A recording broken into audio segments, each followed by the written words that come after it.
Scott Galloway, professor of marketing at NYU Stern School of Business and the best-selling author of multiple books, including your newest, Adrift, America in 100 Charts. Great to see you again and great to have you on the show. Welcome. Thanks, Julia. Good to be with you. Well, I'm really excited to have this conversation. And Scott, I loved your book. I loved the different charts. And I'm going to start with one line that just kind of punched me in the face because it was like one of those aha moments. And you wrote that in America, it's never been easier to become a billionaire, but it's never been harder to become a millionaire. And I think that says a lot about where we are. I was hoping you could kind of share more on that thought there and what it says about the state of the country.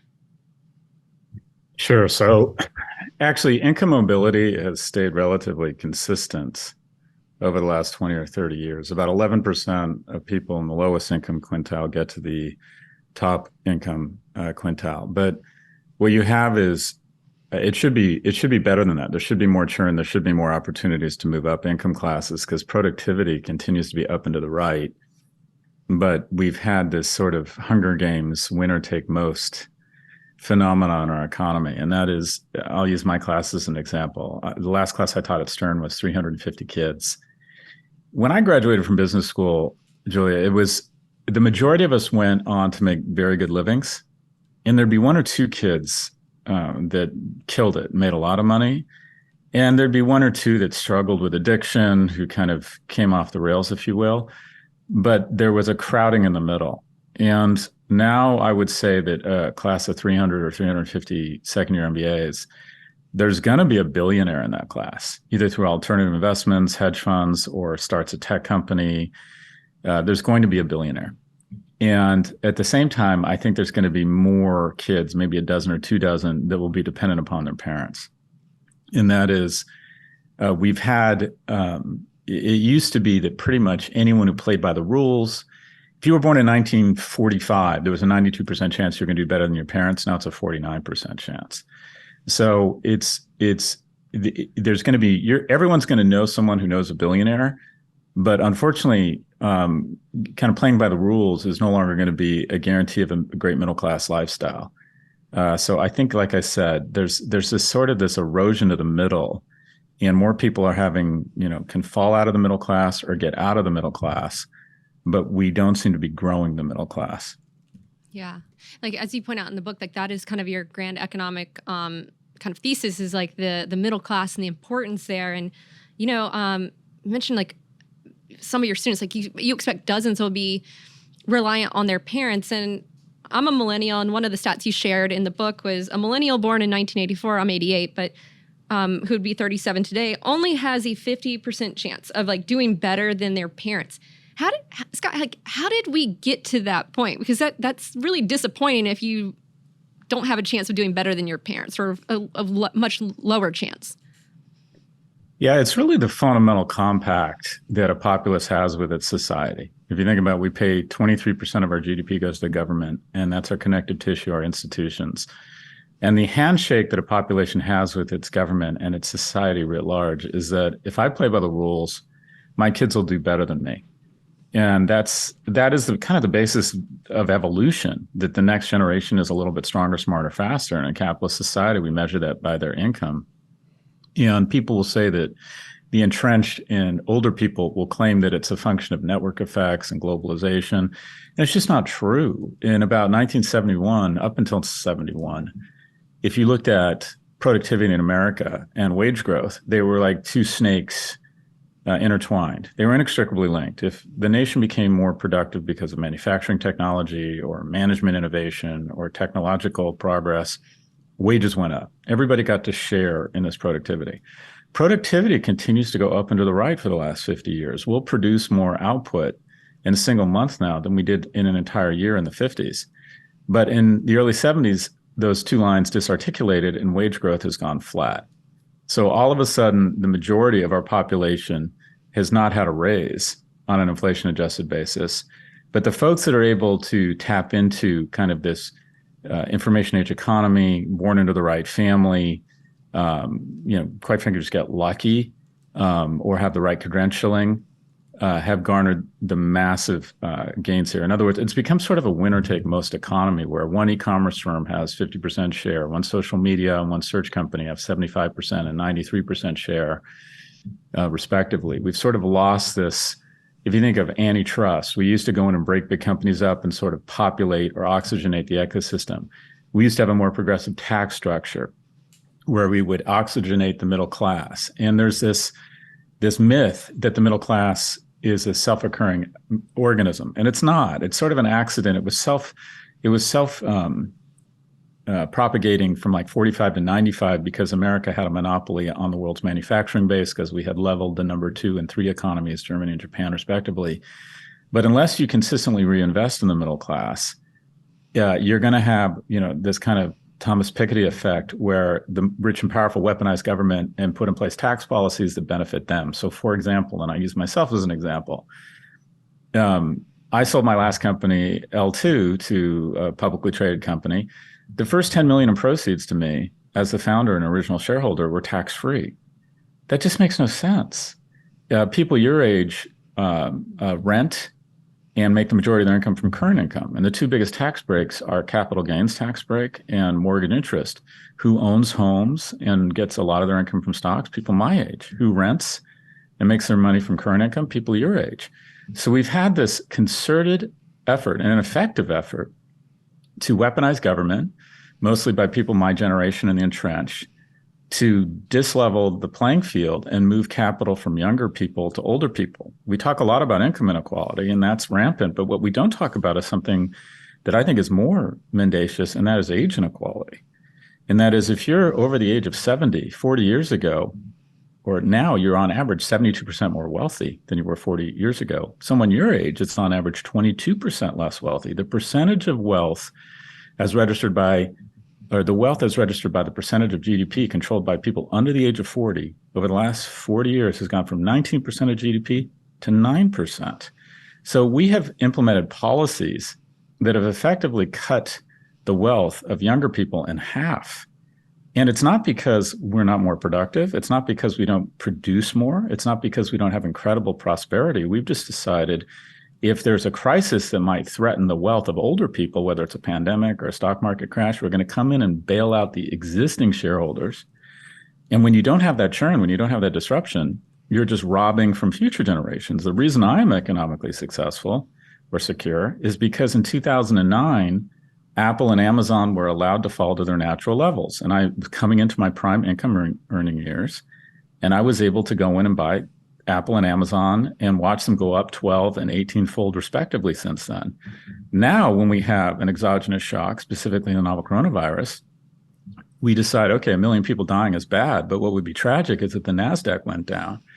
So when you bail out the baby boomer who owns a restaurant through something that sounds really nice, the PPP program, all you're doing is robbing from the recent graduate of the Brooklyn Culinary Academy that wants her chance to come in and buy stuff on the cheap. It's just, we have decided that the key is to maintain wealth. America used to be the best place to get rich. Now it's the best place to stay rich. Yeah, it's, as you put it, it's the best place to stay rich. This wasn't necessarily in the book, but I do want to bring it up to you because I think it's relevant to what you just unpacked there about the older generation as kind of robbing the younger generations. What are your thoughts on Social Security? Because I've heard this described by folks as like intergenerational theft. What are your thoughts there? So I want to be clear. Social Security has been arguably one of the most successful social programs in history. You used to have, it's basically eliminated senior poverty. That's a victory lap and we should take it. The question is, what should the program look like now? And there's just no getting around it. You have the largest transfer of wealth every year from people under the age of, call it 50 or 60, to people over the age of 65 in the form of Social Security. So every year we transfer $1.5 trillion to the wealthiest cohort in the history of the planet, and that's U.S. seniors. And I'm not suggesting we cut it off. I'm suggesting we need much more severe means testing. I'm suggesting we dramatically raise the age limit, because now people are living much longer. They're working well into their 70s or 80s. We have a president who might be 86 the last time he leaves the West Lawn and Marine One. I should not get Social Security. My dad should not be getting Social Security. And people say, well, I paid into it. No, the majority of people who paid into Social Security are getting 2 to 3x out what they put in. And it's called Social Security tax, not Social Security pension fund. And a tax is meant to say, I'm going to make a contribution to society. Even if I don't go to the parks, I pay a fee. Even if I'm a pacifist, I'm going to pay some money that goes to the US Navy. And elected representatives get to decide what is better for the Commonwealth as a whole. And it just makes no sense to me that a younger generation that is not doing as well as their parents, and that's a fact now, continues to transfer wealth such that Nana and Pop-Up can upgrade from Carnival to Crystal Cruises. And it's a third rail of politics. And what do you know? Why? Because the average age of our elected representatives is 62. Every year it gets older. There's between a 90 and 95% chance an incumbent will get reelected because of gerrymandering. 50% of our population is under the age of 38, but 5% of our elected representatives are under the age of 38. And the first two states that kind of dictate the presidential election, Iowa and Maine, happen to be two of the oldest states in the union, and old people, to their credit, vote. So we have a series of policies that vastly advantage older Americans. The Senate minority leader is 81. The Senate majority leader is 71. The Speaker of the House is 82. Do these people really understand and relate to a 24-year-old single mother? So what do you know? Social Security is getting the greatest cost of living increase in its history this year. And that child tax credit didn't make its way into the infrastructure bill. So we need to do what past generations have done, in that this current generation of the wealthiest generation in history, seniors, they need to pay it forward. And that is to look back and say that America is always invested in its young people. It's always invested in its middle class. And now my generation could easily be called the greediest generation in the world. $1.5 trillion going from young people to old people makes absolutely no sense. Yeah. I'm just amazed at like how many stats you know, and that's just incredible when you share it, Scott. And you're talking about like seniors really need to pay it forward. It makes me wonder, like, what happens if they don't? Are people too self-interested? And if we don't, like, what does it mean for like the social fabric of the country? You end up with a young populace that is angry and is living with over 50% of people under the age of 30 aren't living with a romantic partner or friend. They're living at home. More young people are not for the first time in America's history, a man or woman at the age of 30 isn't doing as well as his or her parents at the age of 30. And when that compact has been broken, if you bring it down to a household level, it translates to rage and shame. Because not only are you not doing as well as your parents, but you get reminders every day from your roommates, mom and dad. And that creates anger, and it also creates a desire for volatility. Okay, this guy is a misogynist and a weirdo and an insurrectionist and an election denier, but he's different. So I'm going to vote for him because this whole limousine liberal, you got yours, and a lot of arm waving about the injustices of the world, but meanwhile you're killing it and my generation isn't doing well. So I think a lot of what we've seen around nationalism and what feels like fascism light and election denial and insurrection, it's not that young people endorse that or that our society endorses that. It's just that they just want something radically different. So whoever offers literally the most change. And when you show up and you start saying profane, vulgar things like, wow, that shit's different. I've never had a presidential candidate say that. So you want volatility. The most violent, unstable nations in the world have one thing in common, and that is young people that aren't doing well. So what you end up with is a society that embraces, or its younger people embrace volatility and embrace anything that resembles change and destabilizes society. And I actually think last week was an enormously important week in the American story, because it feels like our institutions are holding, that we have kind of checked back on this exceptionalism and individualism, and we've pushed back on election denial, we've pushed back on insurrection. And I think it was a wonderful moment.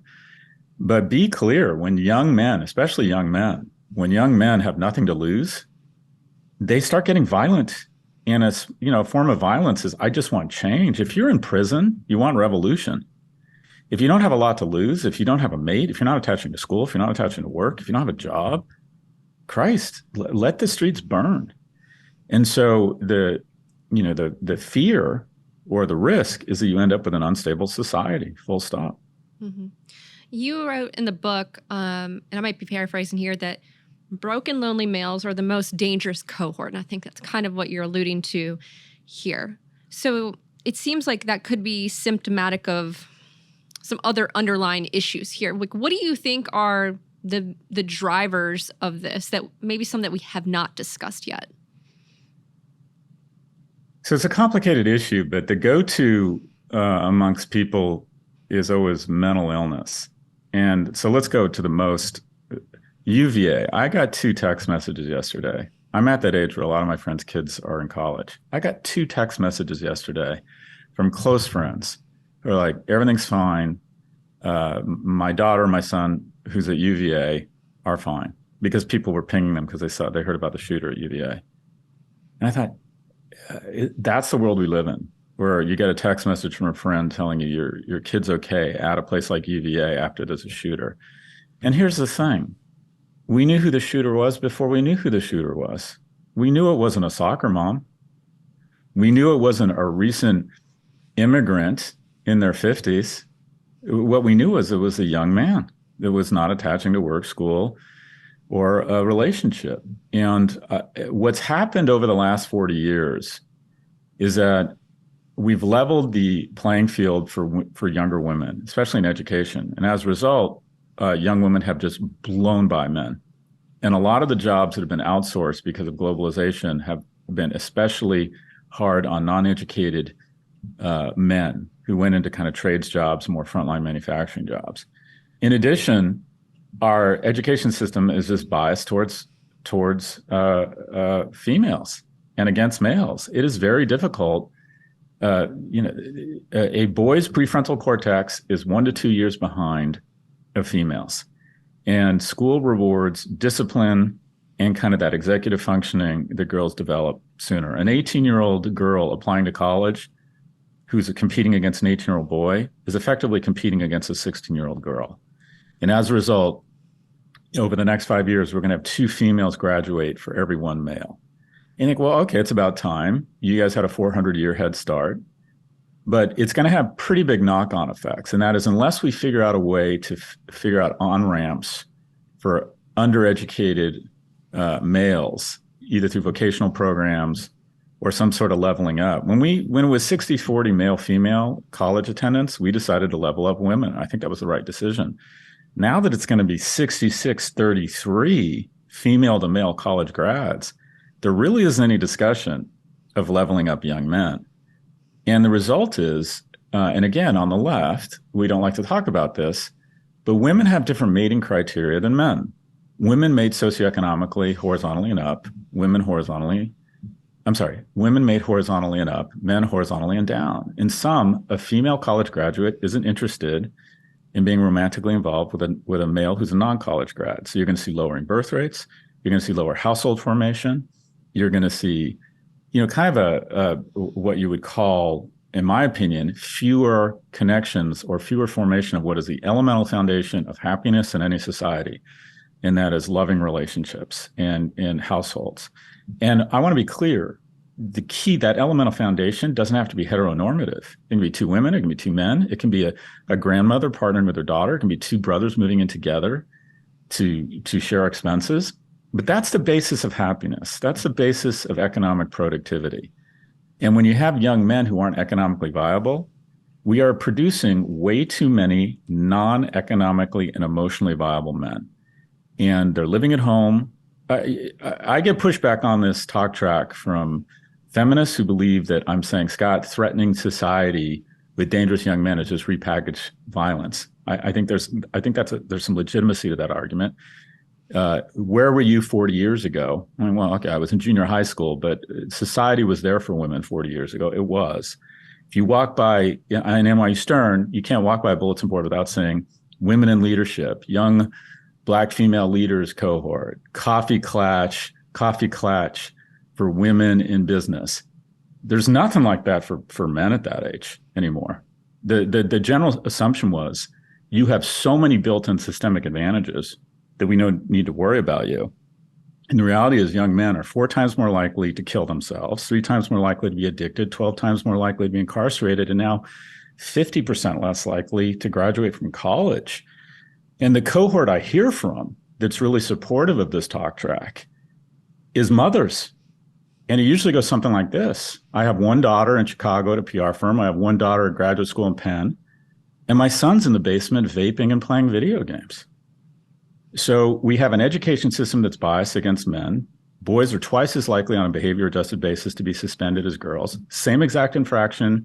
If you're a boy, you're twice as likely to be suspended. If you're a black boy, you're 5 times as likely to be suspended. 7 in 10 high school valedictorians are girls. And then college attendance is off the charts for girls now versus boys. So let me skip to a solution, because the problem, even feminists are now starting to say, a big problem for young women is the lack of viable men, that's an issue. And so the solution, I think, or one of the solutions is, I think we need to dramatically increase our investment in vocational programming. College isn't for everybody. And 50% of Germans have some sort of vocational certification. In America, it's 5%. If you look at the term apprentice on LinkedIn, 33 out of 1,000 jobs or LinkedIn profiles in Germany and the UK, their title is apprentice. In the US, it's 3. We've fallen into this trope or this orthodoxy that you have failed as a parent unless your kid gets to MIT and is at KKR or Google. And that's not true. We need massive investment, and also to force our great public universities to start offering non-traditional, not for necessarily 4-year liberal arts degrees, but 2-year degrees in health tech, 2-year degrees in cybersecurity, 1-year degree in specialty construction. We're going to need hundreds of thousands of qualified construction workers to build solar farms and nuclear power plants. We're going to need people who can install energy efficient HVAC, repair electric vehicles. The real economy has a lot of great jobs out there, but instead we've decided you failed as an individual, as a young person, and as a parent, unless you go sort of this traditional information economy route. And I also think we need to dramatically expand the number of freshman seats at our public universities, because the idea of trying to have affirmative action for men, I just don't think it's politically viable. And so the question is, well, okay, do we need fewer people of color and fewer women in college? No, we need more people of color and more women in college. And we need dramatically more men. I think we need to double the number of freshman seats at universities. The fact that many of these universities are sitting on endowments that rivals the GDP of a Latin American nation, and yet haven't expanded their freshman class seats so they can feel that they're prestigious and turn themselves into Birkin bags. I think it's morally corrupt. They should lose their nonprofit status. So I think there's, the cohort that is most supportive of this notion around trying to figure out ways to start to re-level up men is mothers. And we also need to bust out of this mythology that when you advocate for young men, it's a zero-sum game, and somehow that's anti-women. It's not. When you advocate for people of color, you're not being racist against white people. When you advocate for women, you're not being anti-male. And when you advocate for young men, after looking at the data, it doesn't in any way mean that you're anti-male. And I'll just end my word salad on this. Yeah. Those of us who have advocate for young men have had kind of have had a difficult time, because there's a lot of people saying they advocate for men, and it's thinly veiled misogyny. There's a lot of people on TikTok who seem to think that advocating for men is talking about women as property. And I think that's really holding progress back. Yeah, we know exactly who you're referring to. And I can say, we need more role models like yourself, and to have this conversation, the need for, viable, high quality men who can be in great relationships. And it's not necessarily easy to find, but let me ask you this, Scott, because you say the mothers really support this. And I can tell you as a woman, I support it too. Why do you think you get pushback on this? Well, the traditional, oftentimes, let's be honest, men have had a 400-year head start. Even in my lifetime, in the 90s, when I was raising tens of millions of dollars for internet companies, I couldn't think of a woman who was raising money, much less a person of color. It was all white dudes. And so men, specifically white heterosexual men, have had enormous advantage And then when the playing field was leveled, especially between women and men educationally, women just blew by men. They just blew by them. And that's probably a good thing on many levels. But I think people immediately gag or check back and say, okay, where were you? Or isn't it time? Or, a 20-year-old male that doesn't have very many prospects and isn't maturing as quickly and is getting confusing messages from the marketplace around what it means to try and find a mate or how to behave at work. Silence is violence. Oh, but wait, you should just listen. Or maybe doesn't have the biological skills to succeed. I see it in my own boys, Julia. I'm trying to balance between, I have a 12-year-old son and a 15-year-old. And with my 12-year-old especially, I'm trying to balance between instilling grit and discipline and at the same time recognizing he's just gone to a school where it's 80-minute classes. I think it's mildly torturous for him to sit still for 80 minutes and learn French. And I just see a big difference between the girls and the boys. But I think the pushback is, and I think some of it is warranted. It's like, look, finally women are getting their due. Finally. And you're out there talking about, problems that society is tilted against men. And what I'm trying to say is we need a healthy ecosystem. We need incentives that create a great ecosystem. We need great partnerships. We need people to establish friendships, mentorships, and romantic relationships. And a key component of that is economically and viable, is economic and emotionally viable young men. And we're just not producing enough of them. And I think it's in all of our interest to figure out how do we level up those people. 2 years ago, those statements were seen as misogynistic. And in the last 2 years, I can't tell you how much the world has changed. Richard Reeves from the Brookings Institute just wrote a landmark book called A Boys to Men. You are now seeing what I'll call feminist journalists embrace this notion that young men are in fact failing, and it's an issue we need to openly discuss. But the world has changed a lot in the last 24 months in terms of its not having an automatic gag reflex whenever you advocate for young men. Yeah. I got to say, I feel incredibly lucky that I found a life partner who's just one of these incredible, viable, amazing men. But as someone who was in New York City, I got to say it was not easy to find a partner. And I want to hear your thoughts, because I know you have thoughts on the rise of dating apps and how they are, kind of making it difficult for folks to find a partner. So mating has changed dramatically, specifically how we initiate the mating rituals. There's a lot of rituals. You meet somebody, you engage in a conversation, there's a series of rituals, you have sex, you fall in love, you decide whether you want to have a monogamous relationship and whether you want to partner economically. Households where there's two people get wealthier much faster, they're much more stable. And I think young men especially need guardrails. I think a relationship is a fantastic guardrail. Just as CEOs need boards. Sam Bankman-Fried, excuse me. What a shocker. A young man that didn't have a board took really stupid risks. And guess what? That's true of every young man, that they take stupid risks unless they have guardrails. And having a girlfriend say, no, if you get high every night, I'm not interested in having a relationship with you. You need to get a job. You need to occasionally shower and put on a clean shirt. These are fantastic guardrails for young men. And what happens is mating used to be kind of a third work, a third school, a third friends in terms of where you met mates. It's now post-pandemic. It was a third, and then it moved to a third online dating. And post-pandemic, it's almost hitting 2/3. That's where people are initiating relationships. And again, the moment you start talking about distinctions between men and women, you get pushback. People are like, well, it's non-binary. What about people in the middle? And I want to acknowledge there's a spectrum here. But the majority of research shows that 95% of people identify as either as heterosexual and as at one end of the spectrum or the other. I want to be clear. If you're in the middle, Godspeed. If you're trans, you're subject to the same freedoms and liberty and love as anyone else. But I'm talking about the 90 to 95% of people that would call themselves binary. And the majority of those people are now initiating relationships or looking to initiate relationship on a dating app. That's how we meet each other. We don't go to the mall. We don't go to the movies. Most of us aren't going to work anymore. So we go to the dating apps. And what's what's different between men and women, quite frankly, is that women are just more choosy.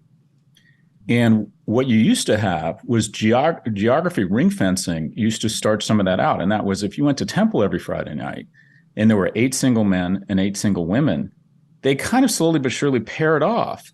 And the wonderful thing about human sexuality is that in person, other things take over. Smells you can't even smell, pheromones, body language, vibe, humor. But when you're in a two-dimensional format of online, it gets very, very one-dimensional. Specifically, women may find 3 things attractive in men. Number 3, kindness. Number 2, intellect. And number 1, resources. And so when everyone has access to everyone else online, women are able to implement their much finer filter. And if there's 50 men on Tinder and 50 women, 46 of the women will show all of their attention to just 4 men, leaving 46 men vying over 4 women. And if the app economy, the dating app economy, were an actual economy, it would have greater inequality than Venezuela, meaning that income inequality or mating inequality is more dramatic than income inequality in Venezuela. So what's happened? If you're in the top 10% of attractiveness of men, you live in the right zip code, your Rolex accidentally makes it into the profile picture, you're okay looking, and most importantly, you went to Princeton and you work at Amazon. You get swiped right like crazy. You get not the top 10% of men on dating apps are getting 90% of the opportunities. And it leads to what I call Porsche polygamy. It does not encourage long-term relationships either. And it also probably leads to bad behavior. 50 through 90 for men in terms of attractiveness do just okay. And then the bottom 50, Julia, are just shut out. No hope, discouraged. There's hundreds of women here. Not one showed an interest. I swiped right on 30 of them, and not one is interested in having coffee with me. It's like reconfirmation or cementing the notion that they don't have any value in our society. And then the way I would describe it for women, men are much less choosy. Oh, she looks nice. Oh, she's cute. Oh, I like blondes. Whatever it is, men are very visual, but they're less choosy. They will swipe right on a lot of people. But generally what you have for women is it's just gotten a little bit shittier for everybody on the female side. But for men, the bottom half, shut out, absolutely shut out. I have parents who've asked their young men, their young sons to get off the dating apps because they found it was literally just destroying their self-esteem. So I want to move to a solution. I think we need to actively invest in third spaces, community service, national service, parks, leagues. I think companies play a role here. We've decided that it's not okay for people to have relationships at work. And I think that once you're above a certain seniority at work, you take that off campus because there's too much opportunity for you to abuse your power or to mistake kindness for sexual interest because people have a vested interest in laughing at your jokes and complimenting you because you have power over them. But in the last year, there's been 3 weddings for my last firm, L2. And one of the weddings was 2 people that met at L2. And that's wonderful. There's nothing wrong. We need more places for young people to meet and reestablish mating based on the criteria of more what I'll call non-app driven attributes, such that they can establish relationships. And in addition, level up men. So bottom line is they're just more attractive to women. But mating for young men has become a winner take most environment. It's never been better to be a 26-year-old with a BMW and a graduate degree from Penn working at Salesforce. And it's never been worse to be every other male. Yeah. You talk about dating apps like hurting self-esteem. So it also makes me wonder, gosh, like if your self-esteem gets hurt there, then maybe you're even too scared to go out to the bar and meet someone the more traditional way as well. Imagine maybe that's one of the other consequences there. You mentioned colleges earlier, and I want to talk about this because you are a professor and you have a lot of students, and you've described them in the past to me, the colleges today, universities today, as luxury brands. How did we get there, and do you think that's ever going to change? So when I applied to UCLA, the admissions rate was 76%. It was So 3 out of 4 people that applied got in. And the first time I applied, I got rejected. I was one of the 4 people that didn't get in. I was unremarkable. I had a 3.1 GPA. I had 1,100 on the SAT. So I was not very good academically, but I didn't test well either. And I was raised by a single mother that lived and died as secretary. We didn't have any money. I didn't have the confidence to apply to a school outside of the city. I knew I'd have to live at home. So I was either going to UCLA or to Cal State Northridge, or I wasn't going to college. And I went to Cal State Northridge, and the place just felt kind of flat, not that much fun. So I'm like, I don't want to go here. So I thought I'll go to UCLA. Applied, didn't get in. So my parents aren't very sophisticated people. They both left school, were pulled out of school in the 8th grade in the UK to work. So my dad got me a job paying $18 an hour, which seemed like a lot of money in 1985. And I remember I literally spent my days in closets installing shelving. And I remember after 3 weeks of this going home, I was living with my mom and saying, is this it? This is my life? I'm going to be in a closet installing shelving the rest of my life? And she said, well, apply again. And I applied. And I remember the day the admissions person from UCLA called me and said, Scott, I've got to be honest, you're not qualified, but you're a native son of California, and we're going to give you a break here. And they let me in. And I rewarded them with a 2.27 GPA. I just spent the majority of my years at UCLA getting high and watching Planet of the Apes. And then you know what Berkeley did? You know what University of California did again? They let me into graduate school at Berkeley. Can you imagine that? And then I got my shit together. I got it, like a lot of men, I got my act together in my late 20s. Some things happened to me, some good, some bad, I got my act together. And this is not a not so humble brag. In the last 10 years, I've paid $34 million in federal income taxes. So it was not only the right thing to do morally, it was smart for the economy, because no university, no government, no bloodline can predict greatness at the age of 18. You just don't know. So the idea is you want to water as many plants as possible because you just don't know what's going to grow into a redwood, right? You just don't know. And this year, the admissions rate at UCLA will dip below 10%, meaning even if they find some kid who's the son of a single mother and they see some chance there, they see something, they don't have the bandwidth, they don't have the capacity to let that kid in. They got to go with the lacrosse captain who's built wells in Africa and has patents pending for a cancer vaccine. So the 2 cohorts getting into our elite universities and our public schools are the children of rich kids, who are 77 times more likely to get into an elite university than the bottom 99%. Or, in order to feel better about that, what I refer to as the freakishly remarkable. And most of us aren't freakishly remarkable. And something that hurts us is we're all under the delusion as parents that our kid is going to be that one freakishly remarkable kid. And I can prove to every parent in the United States or globally that 99% of our kids are not in the top 1%. And you know who doesn't need college? The top 1%. By the time they get to college, they have amazing educations, they have amazing contacts, their parents can loan them money for a house or a business. It's the bottom 90% that really need college. And the worst thing about all this is me and my colleagues, through a mix of arrogance and self-aggrandizement, have become totally drunk on this bullshit rejectionist luxury positioning, where we stand up and applaud our dean when our dean announces, we rejected 92% of our applicants this year. And we're all like, well done.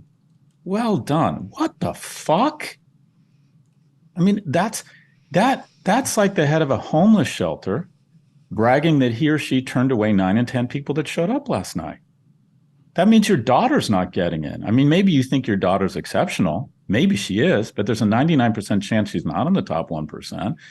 And the most criminal thing about this is that we could easily expand our freshman seats. Harvard's sitting on a an endowment that if you stacked it in $1 bills, it would hit the Kármán line. The Virgin Orbital 1 spacecraft would run into it, but they can't figure out a way to have a freshman class bigger than 1,500 students. I mean, it's just, we can scale Salesforce 20% a year. We can scale Snowflake 40% a year, but we can't grow the University of North Carolina more than 0.4% a year. And the incentives are all wrong. Once you're in, once you have your degree, you don't want anyone else getting into your university. Once you have a home, you show up to the local development board and try and kibosh any new housing developments. Once you have a tech company, you weaponize government to ensure small companies have got out of the crib. And this rejectionist luxury positioning at universities is the most un-American thing imaginable. America is not about identifying or trying to identify the top 1% and turn them into billionaires. America is about taking the bottom 90% and giving them a chance to be a millionaire. That's what America is. Mm-hmm. So I think at universities, we need to lead the way. We're the tip of the spear for America. Most movements in America start at the university level, and this rejectionist movement started at universities, and we need to absolutely push back on it and fall back in love with the unremarkables. Me and my colleagues have become so drunk on self-aggrandizement and arrogance because we already have our degrees, we already have our positions there. We have to realize we're public servants, we're not Chanel bags. Yeah. And also the tuition has gone up. You could also point to like administrative bloat at universities. And we did have the recent student loan debt forgiveness, which there's been, some people are happy with it. Some people are very critical of it. And it makes you wonder, like, doesn't really address the bigger problem here. Like, what do you think? If they expand seats, couldn't they just have a much more attractive price point from a tuition perspective, like a lower tuition? Yeah, you and I are siblings from another mother on this. So I think the student debt forgiveness was terrible legislation. And that is, okay, we shrunk the tumor 40%, but the tumor begins growing again tomorrow. We haven't addressed the underlying cancer. The underlying cancer is the growth in the runaway increase in costs, and supported by a luxury positioning that creates the strongest brands in the world are not Amazon and Apple. That's ridiculous. Strongest brands in the world are MIT and Stanford. No one spends $300 million to put their name on the side of a building in the Cupertino campus of Apple. The ultimate luxury good isn't a Ferrari or the Alhambra necklace from Van Cleef & Arpels. The ultimate luxury is if you're a really successful person living overseas and you send your kid to a Ivy League school and you pay $300,000-$400,000 at 90 points of margin to the host institution, such that you can say, my kid got a degree at Cornell, whatever it might be. So you have massive student debt across the middle class, kids who are not rich, because their parents have decided they failed unless they get their kids through school. So you've had this transfer of $1.5 trillion in wealth from middle class homes to the endowments and faculty of universities who've maintained this very successful business strategy of artificially constraining supply for a luxury positioning. My class, Julia, 350 kids paying $7,000 a piece. That's $2.45 million for me to listen to me do this for 12 nights. The margins have to be 98 points. The gross margins have to be 98 points. And I tried to find another brand or another product that had a $2 million price point at those kinds of margins. And the only thing I could find was this life-saving gene therapy drug called Zolgensma. There's this rare autoimmune disease that attacks your muscles and is imminent death. You take 2 doses of this thing, you're cured. Done, you're fine. Costs $2.1 million. So either save your life from imminent death or brand strategy with Scott Galloway. And I think both of those things are kind of morally corrupt, that people have to make those decisions. So we have schools that continue to add costs and administrative bloat. We have leadership and ethics departments. I can't teach my 15-year-old to be ethical. It's too late. But I'm going to tell a 27-year-old how to be ethical. And we create all these departments that have no measurable outcomes, and we hire really nice, formerly important people, and we pay them well, and these costs never go away. Diversity and inclusion departments. Diversity and inclusiveness is a really wonderful thing. How do we make these universities more diverse? We lower the costs and expand the seats so we can allow in a more diverse student body. We don't have diversity and inclusion departments in the most diverse and inclusive places in the world, and these costs never go away. And the administrative bloat and the costs have exploded. The Rolexification of these university campuses. When I went to UCLA, it was a shitty facility. Barrows Hall, where I got my MBA, was a terrible building. The paint was coming off the walls. And guess what? My tuition was $2,000 a year. Now it looks like a Mandarin Oriental Berkeley. Great. Okay. But I take us back to shitty facilities, and you have to wait in line to get your grades or whatever it is. And the tuition is $1,000 or $2,000 a year. These are, again, we need to be cramming many more people through these universities. I think you could have taken a fraction of that $700 billion of student loan costs, or the cost of that legislation. Say you're taking $300 billion. And I think what you could have done is a grand bargain. Go to our great public universities that educate 2 and 3 students in America and say, all right, we need you to expand your freshman seats 6% a year in the next 10 years. We need you to lower costs 2% a year. And we're going to help you pay for it through a series of investments in technology and infrastructure. Because the dirty secret about classes at universities is 50% of them can be taken online with no decrease in quality, maybe even increase in quality if you really got savvy with the technology.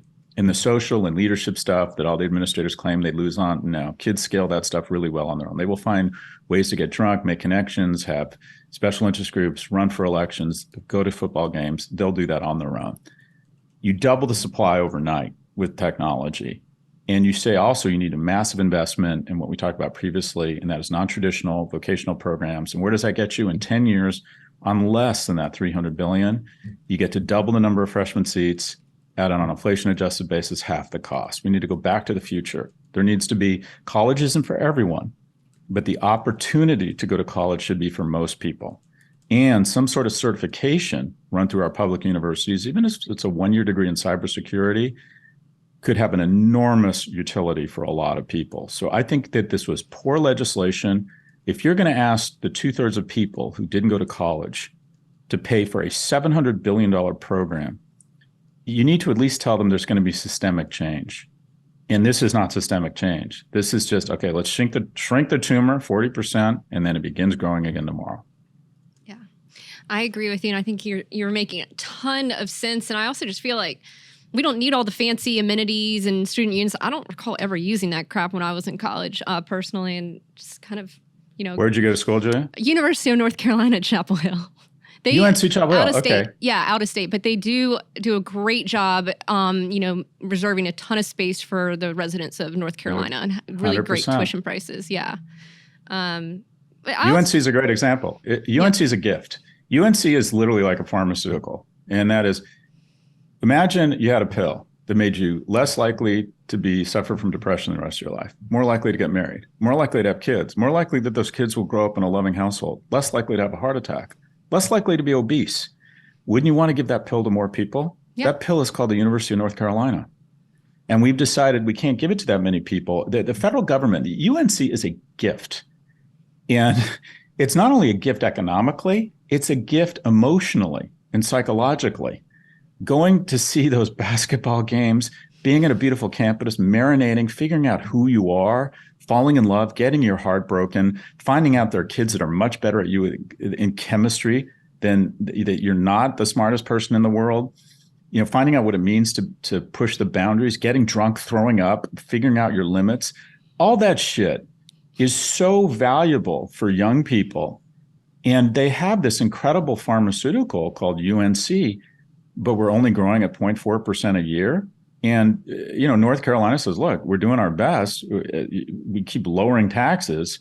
We don't have the money. The federal government should step in and say, okay, UNC, here's the deal. Double your freshman seats over the next 10 years, and we'll pay for the infrastructure investments to enable that. That would be long-term the best thing we could do, not only for North Carolina, but the nation. And instead, we're like, oh no, let's turn it into a luxury brand. I just think we've totally lost the script around higher education. That was the best, advertisement for UNC I've ever heard, and it changed my life, and I love it. And one day I want to, I'll put it out into the universe. I want to be a professor there. That's my longer term ultimate goal. Still host a podcast, but one day I want to be a professor. Had the privilege to be an adjunct during 2020, and it was life-changing. Oh, good for you. That's how I started. Yeah. I started as an adjunct. I started as an adjunct at NYU Stern. I made $12,000 my first year as an adjunct. I made much less than that, but that's okay. I did not do it for the money. I want to bring up with you, because I didn't realize this until I read the book. So we're going to shift subjects. Social media, Twitter. I didn't know that back in 2019 you amassed a small stakes in a letter at the time, different leadership. But kind of fast forward to now, the situation with Twitter.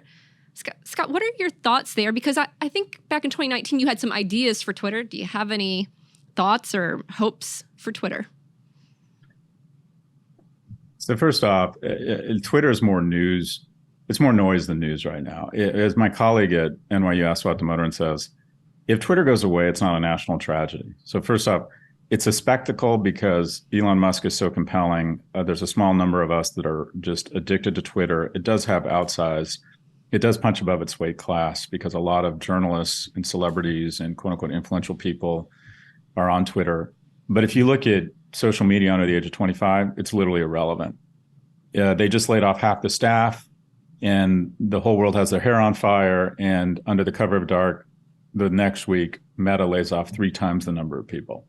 So Twitter could go away and we'd all be fine. Woke people would find other woke people to yell at and complain about, and conservatives or far-right people would find a way to deny elections or promote insurrection, whatever it is. We'd all be fine. We'd all move on. It's incredibly interesting spectacle, though. It's just an interesting business case, and I think we're watching not the undoing of a company or kind of the unbundling or whatever the curve. We're watching the undoing of a person, and he happens to be one of the most fascinating characters in history. A few years ago, I love Twitter. I used to be an activist investor. I did some activist investing, and I basically amassed a stake and said, okay, you need to move to subscription. You need to move to identification, which really gets people on the far left upset. Supposedly anonymity is the key to the future of social media, which I think is total bullshit in a modern society. But anyways, and that they needed more moderation, identification, and they needed to move away to subscription. Because the thing that has absolutely made social media so toxic and such an impairment on our society is the ad model. And that is, advertising is based on engagement and attention. The algorithms are benign in the sense that they will just go where the money is, and they figure out, okay, the way to get people's attention is to enrage them. And so in the 3rd grade, when you'd be at recess and 2 kids would start having words, and then 20 kids would surround them and immediately go, fight, fight, fight, because it was fun to watch 2 8-year-olds have a fight.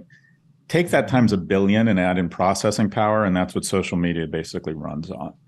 And so it's made our discourse more coarse. You would never say these things to people in person. You would never create fake accounts to start saying vile things to people because maybe they have said that they think crypto is overvalued, or that Tesla or Uber or Robinhood is undervalued. And this happens every day on social media. You would never let your daughter, your 15-year-old daughter, pose in provocative outfits such that the school and strange men around the world could evaluate her. Instagram begins from a place of total perversion, in my view. And you have Twitter, who I think could move to subscription. I think has a lot of potential. I wrote this memo. Stock was at $30. It popped to 55. I got out. And then Elon comes in. I was actually raising money to take another stake. When it was at $31, I'd soft circled about $250 million. Monday, Elon announces a stake. Stock pops to 38. I don't go in. And the reality is we dodged a bullet, because what Elon has shown the rest of the world is this is actually a fairly shitty business, that it's substandard, it's subscale in terms of people. The ad stack isn't as powerful. And he's given advertisers, all advertisers are looking for an excuse to cut their budgets right now or shift to TikTok. And he's given them numerous excuses every day to not advertise, whether it's insulting them, whether it's reckless behavior, treating his employees poorly, saying lewd, stupid things about our elected representatives, or all of a sudden identifying himself as like a near MAGA-like person. He's just giving everyone a ton of excuses to say, okay, we need to save $3 or $5 million on advertising somewhere. Let's just stop advertising on Twitter. I think this is, the thing that's fascinating here is not watching Twitter implode. It's watching Elon Musk implode. I think he's going to go down as sort of a Lindberghian figure, and that is a hero who got warranted adulation, incredible accomplishments, historic accomplishments, who is literally unwinding, who kind of coming undone. And it's fascinating to watch. You're going to see several competitors pop up, because the thing I find is advertisers and users are all of a sudden like, okay, just let me go somewhere else and post pictures of my dogs or talk about why I do or don't like Carrie Lake. And this technology is not that sophisticated. So you're going to see a bunch of competitors come up. I think the site's going to go down. I just don't think you can fire this many people this fast and piss off this many people without someone just saying, I'm not going to, I know the caching and the data loading here is over its limit, but I'm not in any hurry to carry this guy's water. So I think it's going to be fascinating spectacle. But again, it's more spectacle than significant. We're all going to be fine with or without Twitter. It's only got 3,700 people now. It's a small company by most big tech standards, but it's just a train wreck you can't turn away from. Mm-hmm. But you're not a TikTok fan either. Like, you have kids. How do you talk to them about what are your thoughts on TikTok? So I love TikTok. I love the service. I'm addicted to it. If we got off the phone here, I could easily kill 2 hours and I'd really enjoy it, just watching dogs be adjusted by this dog chiropractor out of Germany. I love watching Great Danes. I love watching comedians. I love watching people talk about social justice issues that also happen to be ridiculously attractive. The algorithm is kind of zeroed in on things I enjoy watching. I just think this thing is so powerful. I think my 12-year-old, if he had his druthers, would go into his room in diapers such that he could watch it 48 hours straight and not have to take a bathroom break. I think it's an amazing product. My issue with TikTok is its ownership. And that is, there is no such thing as a separation between the CCP and a Chinese company. And it's a Chinese company. And this is what I would do if I were a member of the Chinese Communist Party. I would just call the relevant parties inside of TikTok, the engineers that are very loyal to me for good reason, because I've been very loyal to them. And I would say, hey, can you just put your thumb on the scale of anti-American content? If you're Jonathan Haidt or Kim Kardashian or Joe Rogan, you put out content that's very pro-America, and you also put out content that reflects America in a poor light. It's a conversation. But why wouldn't you put your thumbs on the anti-American content and then slowly but surely over the course of the next 20 years, raise a generation of business, nonprofit, and civic leaders that just feel a little bit shittier about America, that believe elections have been weaponized, that believe that income inequality is out of control, that believe that racism here is just, we haven't made progress against it, that you shouldn't trust the government, and that the Chinese genocide of Uyghurs isn't really happening. Why wouldn't you do? That's what I would do. They'd be stupid not to be doing this. And so my issue isn't with TikTok. I think Meta is the most amazing espionage tool ever invented. I think we're going to find out in the future that a lot of these drone strikes against Taliban leaders, that their niece being on Instagram up in the bedroom gave us the coordinates to go in and kill these guys. I think TikTok is the ultimate propaganda tool. People under the age of 18 are now spending more time on TikTok than every streaming network combined. So what I would say to our elected representatives, and people say that I'm being jingoist or xenophobic, is, well, okay, if Disney Plus, Hulu, Amazon Prime, Apple TV, and Netflix were all owned by a Chinese company, would we be down with that? So love TikTok, just think its ownership needs to be spun. And by the way, TikTok in China is about pianists and science.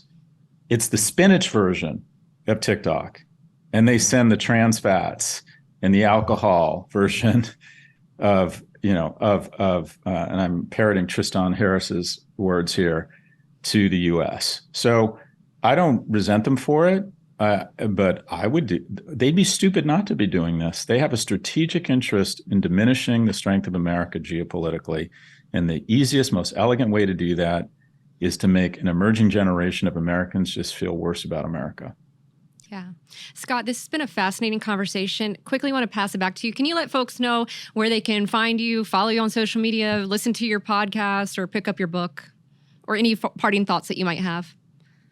Thanks for that. I mean, I'm everywhere. To resist is futile. I'm on, my book is Adrift, American Under Charts, Twitter, Prof. Galloway. I have a newsletter that has 250,000 subscribers, No Mercy, No Malice. But yeah, I'm everywhere, which is, it's like I'm AOL that used to show up in your cereal. The disc used to show up in your cereal box. So it's way too easy to find me. But I appreciate your good work. I appreciate you having me on. And I think I want to end on an optimistic note. I think the last week has been an enormously important week for America. The election deniers almost lost universally. I woke up to finding out that a terrible American, Carrie Lake, had been defeated. A person who had trafficked in conspiracy theory is not going to be governor. I think that's wonderful news. I think we're finding out that the SEC and FINRA and financial institutions matter. I think this has been a fantastic week for institutions in America. So I am more optimistic. We're pushing back on autocracies. I think this has been a wonderful week for America in the West. Scott Galloway, professor of marketing at NYU Stern and author of Adrift, America in 100 Charts. I thank you so much for being so generous with your time and ideas. Really appreciate you coming on the show. I appreciate you, and I appreciate your good work, Julia. Thanks, Scott. Take care. Bye now. Hey everyone, I really hope you enjoyed that video. Be sure to hit that like button, the subscribe, and that bell so you won't miss any new videos.